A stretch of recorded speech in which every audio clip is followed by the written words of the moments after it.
నమస్కారం అండి. This is hash tag you. ఎప్పుడైతే ప్రశ్నారావణ్ అరెస్ట్ అయ్యాడో, అది కాకుండా అతని పైన ఉపా చట్టం నమోదైందో, అతని ఫోన్ రికార్డ్స్ అన్నీ బయటకొచ్చినియి. బయటకొచ్చిన తర్వాత గమన గూడా చాలా యాక్టివ్‌గా ఉంది. గమన ఫోన్ రికార్డ్స్ అవ్వనియండి, నిన్న గమన ఫోన్ తీసుకున్నారు. ఆమె రికార్డ్స్ అన్నీ చెక్ చేస్తున్నారు. అది పక్కన పెడితే ప్రశ్నారావణ్ ఫోన్ మాత్రం ఇన్వెస్టిగేషన్ ఫారెన్సిక్‌కి పంపించారు. అది కాకుండా ఎవరెవరికి కాల్స్ ఎళ్ళినాయి అన్న డీటెయిల్డ్ లిస్ట్ బయటకొచ్చింది. ఈ లిస్ట్‌లో ఇద్దరు ఐపీఎస్ ఆఫీసర్‌లు ఉన్నారన్న రూమరు 'ఆంధ్రజ్యోతి' న్యూస్ పేపర్‌లో రాసేశారు. క్లియర్‌గా రాశారు. రాసిన దాంట్లో ఒకళ్ళేమో రఘురామకృష్ణరాజు గారిని హింసించిన వ్యక్తి. Perspectives on social media basis చెప్పాలంటే సునీల్ కుమార్. దాని తర్వాత ఇంకొక పేరేంటంటే ఎవరైతే వైసీపీని ఎదిరించారో బయటకొచ్చి ఈ ప్రశ్న రావణ్ కోసమే ప్రెస్ మీట్లు పెట్టి ఉపా చట్టాన్ని ఖండిస్తూ ఎట్ ద సేమ్ టైం ఉన్న కూటమి ప్రభుత్వాన్ని కడిగేస్తున్నారు. వాళ్ళు వీళ్ళతో చాలా బాగా టచ్‌లో ఉన్నారు. ఎమర్జెన్సీ కాల్ ఏమన్నా ఉంటే ఫస్ట్ ఈ ఐపీఎస్ ఆఫీసర్‌లకే ఎళ్ళటానికి పెట్టుకుంది గమన అని చెప్పి 'ఆంధ్రజ్యోతిలో' ఒక ఆర్టికల్ వచ్చింది. అంటే ది సబ్జెక్ట్ టు కరెక్షన్ దీంట్లో కొన్ని లైన్స్ అబరేషన్స్ ఉంటాయి. ఆర్టికల్ వచ్చిన తర్వాత సోషల్ మీడియాలో చిలవలు పలవలుగా ఎళ్లి డైరెక్ట్ ఏబీ వెంకటేశ్వరరావు గారి ఫోటో పెట్టేశారు. ఏబీ వెంకటేశ్వరరావు గారు జగన్మోహన్ రెడ్డిచే చాలా హింసించబడిన వ్యక్తి. ఇంకా అది కాకుండా ఒకవేళ ఆయన నంబరే రావణ్ ఫోన్‌లో ఉండి, రావణ్‌తో ఆయన టచ్‌లో ఉంటే గనక ఇది ఇండైరెక్ట్‌గా చెప్పాలంటే డైరెక్ట్‌లీ రావణ్‌ని మాత్రం బ్యాక్ ఎండ్ నడిపిస్తుంది వైసీపీ పార్టీ. అది గమన మూవ్‌మెంట్‌తో అర్థం అవ్వనియండి, ఇంద్రసేన నాయుడు ఇన్వాల్వ్‌మెంట్ అవ్వనియండి, ఫండింగ్ అవ్వనియండి, ప్రతి ఒక్కటి బయటకొస్తున్న వాస్తవాలు. ఈ లెక్కన చూస్తే వైసీపీలోకి చేరుతున్న ఏబీ వెంకటేశ్వరరావు. ఇది పెద్ద సెన్సేషనల్ న్యూస్‌గా మారింది. రంగనాయకమ్మ గారిని అకారణంగా అర్ధరాత్రి పోలీస్ స్టేషన్కి పిలిస్తే ఎలా అయితే నిరసించామో, నినదించామో, ప్రతిఘటించామో, పోరాడామో అటువంటి పోరాటాలే మళ్ళీ మీరు కూడా చూడాల్సి ఉంటుంది. కాబట్టి అక్కడ దాకా తెచ్చుకోవద్దు అని చెప్పి విజ్ఞప్తి చేస్తున్నాం. సో ఏబీ వెంకటేశ్వరరావు గారి గురించి మాట్లాడాలంటే ఆయన 2 రోజుల క్రితం ఆయన ఫేస్‌బుక్‌లో నిన్న అనుకుంటా సారీ. ఆయన ఒక పెట్టారు ఏంటంటే నేను ఎక్స్‌ప్లెయిన్ చేస్తాను దీని గురించి నా ఫోన్ కాల్ గురించి. ఆఖరికి నా తల్లి కూడా నన్ను అనుమానించే స్టేజ్‌కొచ్చారు గదా!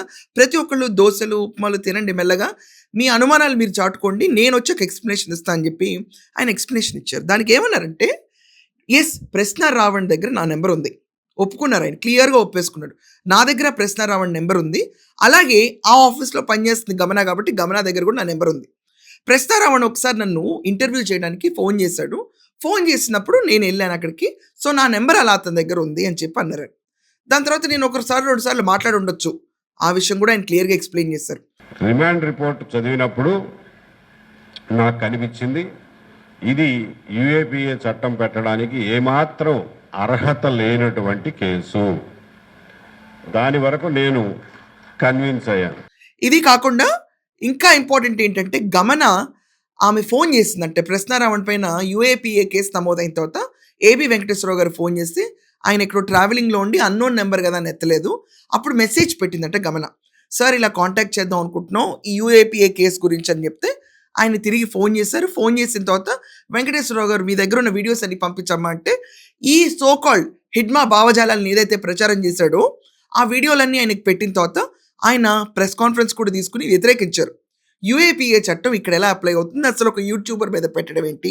రావణ్ తప్పు చేస్తే రావణ్ ఇది నువ్వు తప్పు చేశావు, ఈ లైన్ దాటావు అని చెప్పగలగాలి. అంతే తప్ప యూఏపీఏ కేసులు పెట్టి చర్చని, ఆలోచనల్ని, మేధస్సుని, మాటని భయభ్రాంతులకు గురి చేయటం ఈ రాష్ట్రానికి మంచిది కాదు, మన సమాజానికి హితవు కాదు. ఒక దేశద్రోహం కేసు ఇక్కడ ఇలా అసలు వర్తిస్తుందా అని చెప్పి ఆయన క్లియర్‌గా పెట్టారు. ఇది కాకుండా ఆయన ఒక రౌండ్ టేబుల్ కాన్ఫరెన్స్ అంటే సిపిఐ కమ్యూనిస్ట్ వాళ్ళు పెట్టిన రౌండ్ టేబుల్ దానికి ఆయన కూడా ఎళ్లారు. ఆయన పక్కన అంబటి రాంబాబు కూర్చున్నాడు. దాని గురించి కూడా ఆయన ఒక ఎక్స్‌ప్లనేషన్ ఇచ్చారు. నా పక్కొచ్చి కూర్చుంటే నేను లేసి వెళ్ళిపోవటం సబబు కాదు, సభ్యత కాదని నేను కూర్చున్నాను. అదెక్కడ పెద్ద విషయం ఏంటని చెప్పి ఆయన క్లియర్‌గా ఎక్స్‌ప్లెయిన్ చేశారు. సో, తర్వాత గమన ఈయన ప్రెస్ కాన్ఫరెన్స్ అంతా కూడా విని గమన చాలా థాంక్స్ చెప్పిందంట. చాలా హ్యాపీ అయిందంట. ప్రతి ఒక్కటి ఆయన డీటెయిల్‌గా ఎక్స్‌ప్లెయిన్ చేశారు.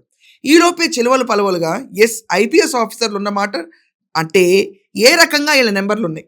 ఫ్రాంక్లీ స్పీకింగ్ ఈరోజు ఎవరు ఇంటర్వ్యూ చేసినా ఒక పబ్లిక్ ప్లేస్‌లో ఐ మీన్ టు సే ఆయన ఒక పొలిటికల్ పార్టీ పెడతా అంటున్నారు. ప్రజల కోసం పోరాడుతా అంటున్నారు. ఈరోజు కూటమి ప్రభుత్వానికి కూడా స్వరం అగెయిన్స్ట్‌గా ఇనిపిస్తున్నారు ఆయన. ఆ ఇనిపిస్తున్న తరుణంలో ఆయన్ని చాలామంది ఇంటర్వ్యూ చేద్దామని వస్తారు. ఆయన is people's person more now. అలాంటప్పుడు వాళ్ళ నంబర్‌లు వీళ్ళ దగ్గర, వీళ్ళ నంబర్‌లు వాళ్ళ దగ్గర ఉండటం సర్వసాధారణమైన విషయం. కానీ నంబర్ ఉన్నంత మాత్రాన ఈయన ఒక పార్టిసిపెంట్ అని, ఈయన వైసీపీలోకి వెళ్ళి చేరిపోతున్నాడని ఇలాంటి రాతలు రాయటం మాత్రం చాలా అమానుషం.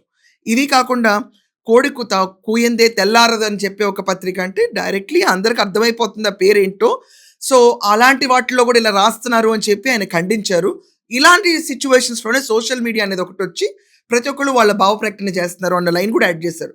సో ఏబి వెంకటేశ్వరరావు గారు క్లియర్గా ఒప్పుకున్నారు, రావణ్ దగ్గర నా నెంబర్ ఉంది, నా దగ్గర కూడా రావణ్ నెంబర్ ఉంది, గమన నాతో మాట్లాడింది, వీడియో షేర్ చేసింది, నా ప్రెస్ మీట్ కూడా నచ్చిందండి, నా ప్రెస్ మీట్ వీడియో అమ్మాయి అడిగితే నేను ఫేస్బుక్లో పోస్ట్ చేసి తర్వాత అమ్మాయికి లింక్ కూడా పంపించాను అని ఆయన మెన్షన్ చేశారు. సో ఇద్దరు ఐపీఎస్ ఆఫీసర్లు ఉన్నారన్న కథనం వెనకమాల వాస్తవాలు ఏంటంటే ఇది.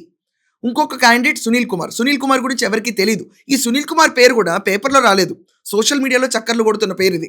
సో ఈరోజు ఏబి వెంకటేశ్వరరావు గారు ఆయన దుమ్మైని దులిపేసుకున్నారు. మరి సునీల్ కుమార్ పరిస్థితి ఏంటో ఇంకెవరికి తెలియదు.